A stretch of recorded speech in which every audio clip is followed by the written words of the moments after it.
sabia nem que eu tinha que fazer força para o meu filho sair. Eu achava que isso era algo que eu ia só, eu vou fazer uma força aqui e vai dar certo. Não, eu tenho que fazer força o tempo inteiro.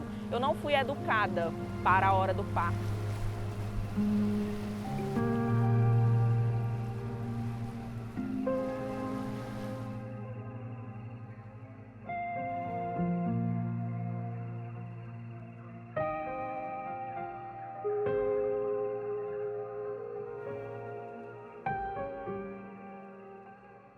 Eu acho que a gente não deveria chegar com medo no hospital. Não para parir, que é algo normal de muito tempo, né? Não para parir, eu acho que não.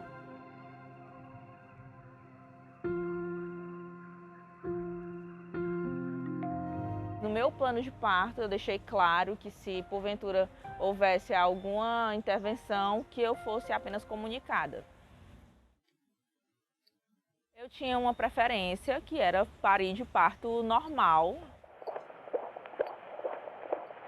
Eu tive a bolsa rompida por volta da madrugada do sábado e aí se estendeu por todo o domingo, durante todo o domingo. Era um final de semana, eu não sei como é que funciona nos hospitais, mas os plantonistas não ficavam onde eu estava, no local que era uma salinha destinada a quem estava em trabalho de parto. Então foi um dia de muita dor, de muito desconforto e eu não tive a atenção que eu imaginava que uma grávida deveria ter. Para ele eu estava bem, mas para mim eu já estava morrendo. Essa era a sensação que eu tinha, de que eu ia morrer. Muitas vezes eu pedi remédio para dor e isso não me ofertaram essa medicação. E é o que eu escutei de uma enfermeira, que isso me marcou muito, que eu não esqueço jamais, foi que ela disse para mim que eu só ia passar a dor quando eu tivesse meu filho. Isso foi o que ela me falou. E isso foi cruel, porque eu sabia que eu não ia conseguir ter esse filho logo. Então eu pedia, por favor, tira o meu filho de mim, eu não aguento mais. Aí ela falou, não, a sua dor vai passar quando você tiver seu filho. Isso ela falou bem próximo a mim, perto do meu leito, como se ela estivesse me consolando com aquilo dali, que eu me confortasse com aquelas palavras, mas na verdade não foi o que eu senti na hora. Nada foi feito para amenizar essas dores. Até a criança nascer, ela sofreu várias situações que poderiam ser evitadas. Não, eu não pedi nada, eu não pedi de jeito nenhum parto cesariana, porque eu achava que era o procedimento normal de uma gestante. Eu me dei conta que não era quando já estava chegando à tarde, de 2 horas assim para as 3 da tarde, eu vi que aquilo dali não era normal, não estava certo, porque eu via outras mãezinhas chegando e elas chegavam e pariam seus bebês.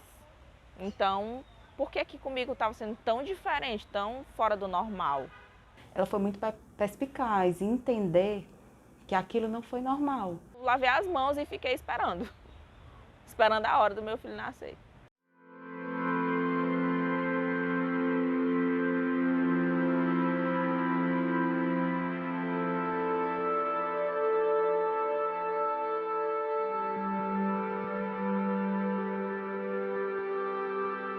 Uma das consequências que eu não tive foi a amamentação. Eu não pude amamentar o meu filho porque levaram o meu filho de mim na hora.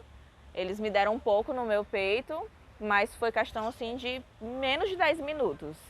Aí já levaram o bebê e aí ele ficou em observação. Então eu não tive essa oportunidade. Eu não tenho foto com meu filho no braço assim quando ele nasceu, que é o comum de muitas mãezinhas ter. E eu acho que eu não deveria ter passado por essa situação, já que eu poderia ter ficado com o bebê. E quando eu saí, depois que eles fazem a limpeza com a gente, quando eu saí da sala de parto, eu vi o meu filho lá. Então ele poderia ter ficado comigo, entendeu? Esse tempo todo que eu estava lá, ele poderia ter ficado comigo. Então eu acho que esse momento era um momento que deveria ter sido meu. Acredito que tudo foi uma consequência, uma atrás da outra. Para o meu corpo, eu não pude mais, eu não sabia o que estava acontecendo com o meu corpo, eu não sabia explicar o que é que se passava comigo.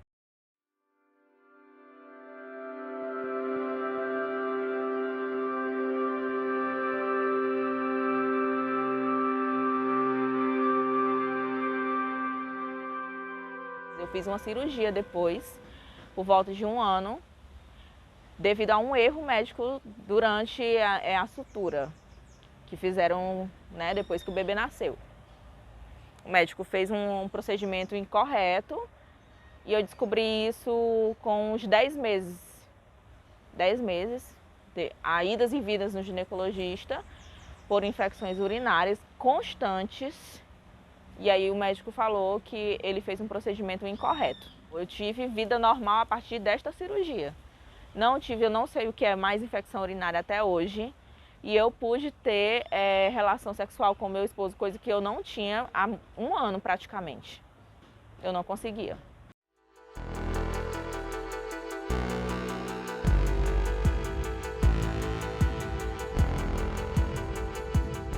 Os casos da Cristiane são mais corriqueiros do que a gente imagina, mas infelizmente poucas mulheres conseguem identificar, né? Poucas mulheres entendem que o que elas passaram não foi normal, porque muitas, não necessariamente, elas ficam com consequências após o parto. O caso da Cristiane foi porque realmente ela ela passou por todo esse sofrimento até a criança nascer.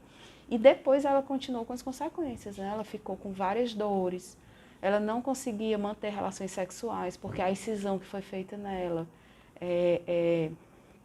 não permitia que ela tivesse relações sexuais com o marido, né? Ela ficou com problema na bexiga, né? Então, assim, até hoje ela sofre com isso, então ela teve que fazer outra intervenção cirúrgica para poder retornar a ter uma vida normal com o marido. Então, assim, são várias sequelas que poderiam muito bem ter sido evitadas se aquele médico tivesse tido a sensibilidade de saber que ela não tinha condição de ter um parto normal, talvez. Infelizmente, nos meus 18 anos de defensoria pública, esse foi o único caso que eu acompanhei. Muitas vezes, por acreditar que não vão conseguir provar, né, que não vão serem ouvidas, que é essa dificuldade da comprovação, né, da violência obstétrica. Aí fazem com que muitas mulheres, ainda mais porque estão com bebê, né, acabem deixando para lá e a gente não tenha tantos casos judicializados. E é muito difícil a mulher num lugar completamente vulnerável. E aí ele está ali no momento que eu estou vulnerável, que eu não tenho a menor noção técnica da coisa. E aí ele vai me dizer que é melhor fazer isso. Senão, meu filho pode sofrer alguma coisa. O que é que eu vou dizer?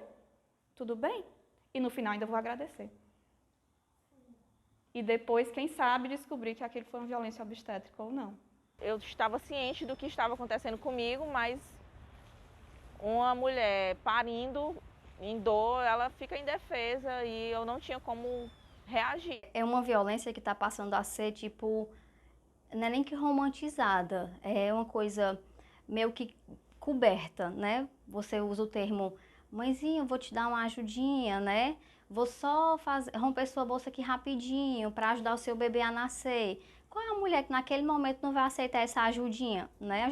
E não é realmente uma coisa que seja necessária, né? O bebê vai nascer mesmo sem aquela bolsa ser rompida naquele momento, sem aquele corte, sem fazer cristelé. Então, assim, são condutas que devem ser pautadas por meio de estudos que comprovem a sua eficácia. Se não tem eficácia, se aquilo não vai ser bom para a mãe nem para o bebê, por que está fazendo, né? O parto humanizado, eu acho que esse nome não devia nem existir, primeiro de tudo, né? Porque, assim, o que é um parto humanizado? É um parto respeitoso, né? Que é o que deveria existir em qualquer tipo de assistência. Então, o que se vem crescendo nesse nome, né, a propaganda do parto humanizado, é mais uma questão de tentar resgatar o que deveria ser natural e normal para qualquer tipo de assistência. A assistência tem que ser, no mínimo, respeitosa. Você não faz mais do que sua obrigação respeitar uma mulher, uma pessoa que está parindo na sua frente, né? Mas, por muitos motivos históricos e culturais e sociais, a gente vivencia, sim, uma sequência de violências obstétricas, de assistências que não colocam a mulher como donas do próprio corpo, né? Então, você percebe que, sim, existiram, antes muito mais do que hoje, mas ainda existe hoje, com certeza, muita assistência que desrespeita a mulher no seu processo de parir. Partos que são bem assistidos, que a mulher é respeitada, e você tem partos normais que a mulher foi violentada do início ao fim, que ela nunca mais quer ouvir em parir na frente dela. Coisa que marca a vida de uma mulher, se ela vai querer ou não ter outro filho dali para frente, porque, por exemplo, eu não faço questão de ter outro filho mais, não de parto normal. É uma memória de violência que fica. Exames de toque foram feitos por 4 profissionais diferentes. Então, esse é um exame bastante doloroso, mas como eu estava muito ansiosa, eu ficava sem saber quantos centímetros de dilatação eu tinha. Eu cheguei com 1 centímetro, mas como a bolsa estava rompida, eu fiquei internada no hospital. E aí, no decorrer do dia, vários outros profissionais foram passando, tanto os plantonistas quanto essa enfermeira. Em relação, por exemplo, a muitos toques vaginais. Aí isso vai mudar também de acordo com cada caso. O que se preconiza hoje é que o toque seja feito somente a cada 4 horas. Não tem para que ficar fazendo toque a cada 1 hora, não precisa. Trabalho de parto, tá tudo bem, bebê tá normal, contração tá boa, a cada 4 horas você vê como é que tá o colo da mulher. No toque vaginal, você vai tocar e o ideal é que você saiba como é que tá a posição da cabeça do bebê. Porque o bebê ele vai se movimentando durante o trabalho de parto. Então, ele vai rodando durante o trabalho de parto. Então, geralmente, ele está um pouco mais de ladinho para um lado ou para o outro, e aí ele vai rodando e se encaixando na pelve até o momento que ele nasce. Então, quando você faz o toque, a dilatação é só uma das pequenas coisas que você vê. Você tem que ver como é que está a dilatação, se o colo está amolecido, qual é a altura que está na pelve, se está na pelve superior, média, inferior, como é que está a variedade da posição da cabeça do bebê. Então, você tem que palpar direitinho e entender o que é que está acontecendo ali. O tema violência obstétrica, durante a graduação, a gente teve pouco contato com ele, né? Ele é mais abordado em alguma cadeira quando a gente trabalha a questão da assistência ao parto, né? Assistência à mulher. E a minha vivência com essa temática foi porque eu decidi durante a graduação, eu e 2 colegas, fazer um trabalho para submeter a um evento sobre violência obstétrica. Então, a partir desse trabalho que a gente desenvolveu, a gente viu como essa violência ela acontecia, né? E acontecia de uma forma bem considerável. Então, foi uma temática que me marcou bastante. E durante a residência, a gente tem aula de saúde da mulher, né? Do nosso programa. E a gente foi trabalhar a questão da violência de gênero. E dentro da violência de gênero foi abordado a violência obstétrica. Durante a minha experiência na residência e durante a graduação, sim, eu já presenciei alguns casos de violência obstétrica. Porque violência obstétrica, assim como outras violências, né, de gênero, ela não é só aquela violência física, aquela violência emocional, psicológica, né, até a questão da negligência.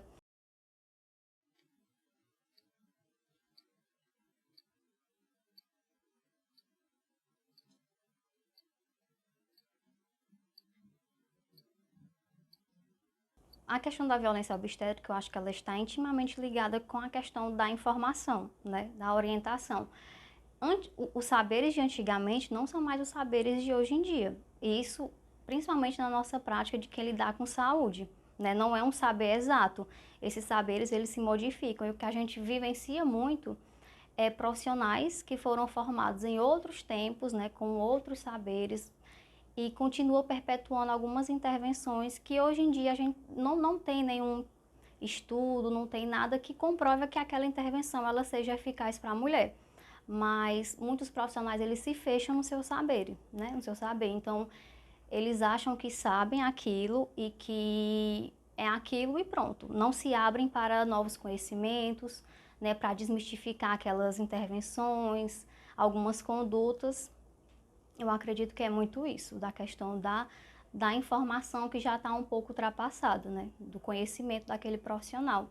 E querendo ou não, isso acaba passando de profissional para profissional, né? Porque no nosso caso, a gente como residente, a gente aprende no serviço. Então, a gente tem muito essa vivência com outros profissionais. Então, querendo ou não, a gente aprende com esses profissionais. E se você não tiver uma teoria ali embasada com a prática, a gente acaba por praticar algumas intervenções que não vão proporcionar nada de eficaz para aquela mulher. Às vezes fazem alguma prática que a gente vê que tem outras abordagens e a gente vai tentar conversar e não é bem visto, né? Tipo, a nossa opinião ela não é bem vista como especialista, né? Como residente. se eu estou sob a supervisão daquele enfermeiro. Tem alguns enfermeiros que não nos dão abertura para fazer a nossa conduta, querem que a gente faça do jeito deles, né? E a gente sabe que muitas vezes não é certo. É muito isso de fingir que não está ouvindo, continuar fazendo a sua prática, ou então dizer, eu vim em tal lugar que não é legal fazer isso, né? Não tem nada de benéfico para a mulher e para o bebê. Você não acha melhor fazer assim?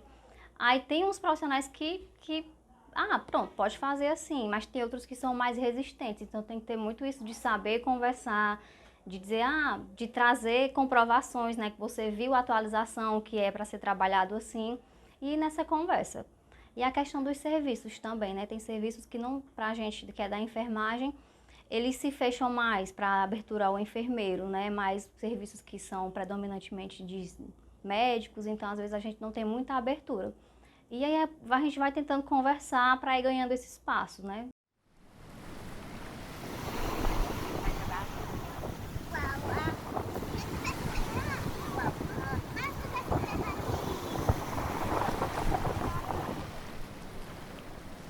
Não sei como foi que eu parei esse menino de parto normal.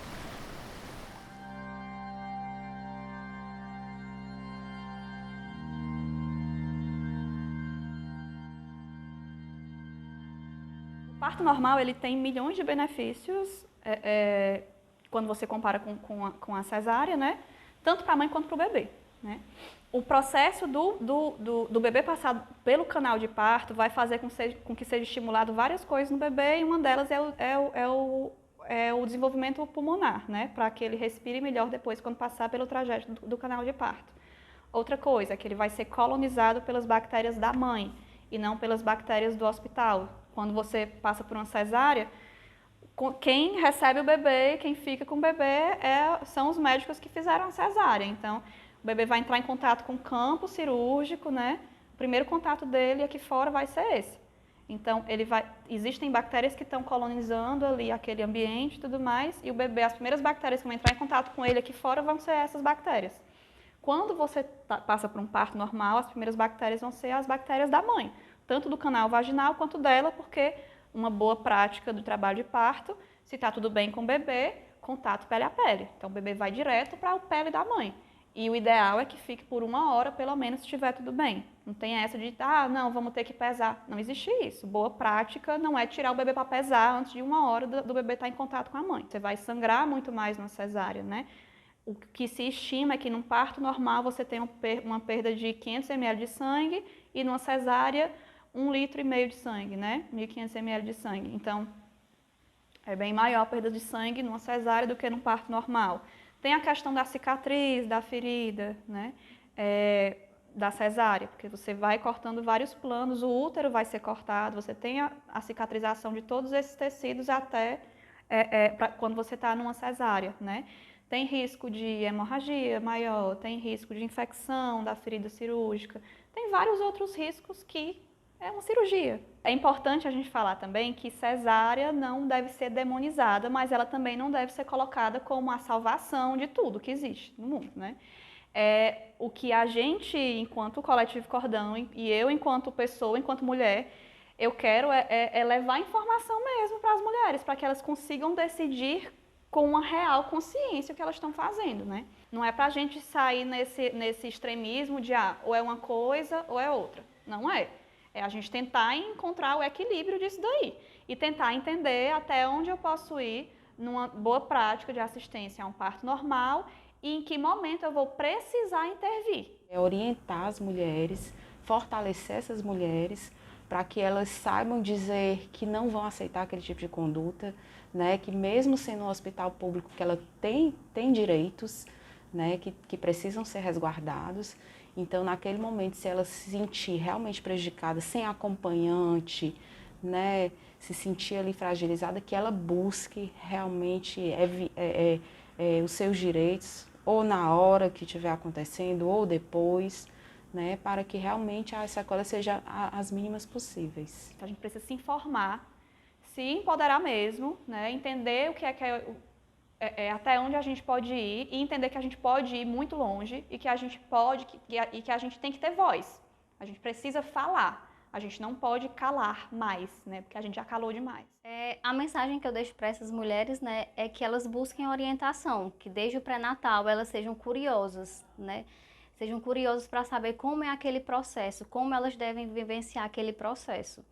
E que elas não tenham medo de falar, né? Se elas estão numa assistência e acham que aquilo não é legal, que elas saibam conversar, dizer, ó, eu não quero que isso seja feito, eu vi que não tem eficácia nenhuma.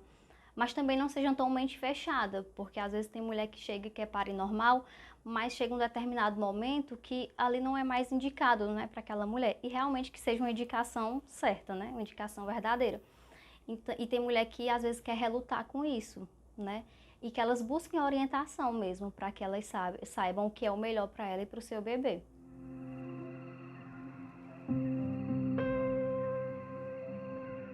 Mesmo estando em trabalho de parto, elas reajam, elas mostrem que elas têm a informação.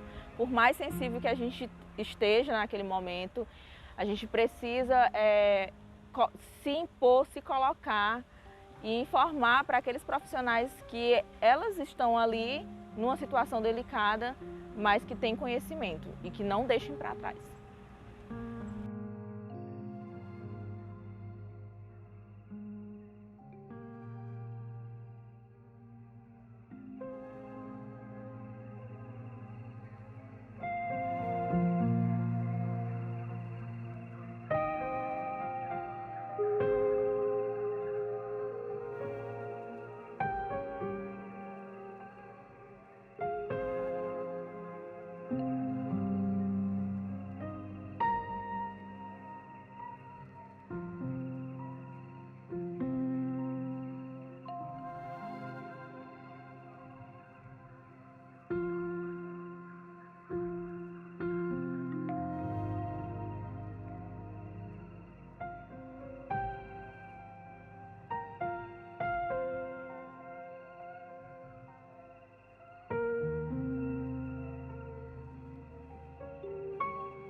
Nada se justifica você maltratar alguém que está precisando de cuidados.